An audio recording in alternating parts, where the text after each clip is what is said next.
সৎপাত্র কবি সুকুমার রায়। শুনতে পেলুম পোস্তা গিয়ে তোমার নাকি মেয়ের বিয়ে। গঙ্গারামকে পাত্র পেলে? জানতে চাও সে কেমন ছেলে? মন্দ নয় সে পাত্র ভালো, রং যদিও বেজায় কালো। তার উপরে মুখের গঠন অনেকটা ঠিক পেঁচার মতন। বিদ্যে বুদ্ধি বলছি মশাই, ধন্যী ছেলের অধ্যবসায়। 19টা বার ম্যাট্রিক এসে ঘায়েল হয়ে থামলো শেষে।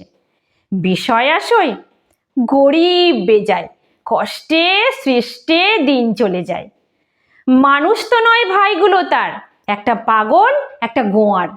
আর একটা সে তৈরি ছেলে, জাল করে নোট গেছে জেলে। কনিষ্ঠটি তবলা বাজায়, যাত্রা দলে 5 টাকা পায়। গঙ্গারাম তো কেবল ভোগে পিলের জ্বর আর পাণ্ডু রোগে। কিন্তু তারা উচ্চ ঘর, কংসরাজের বংশধর। শ্যামলাহিরি বনগ্রামের কি যেন হয় গঙ্গারামের, ভুলে গেছি।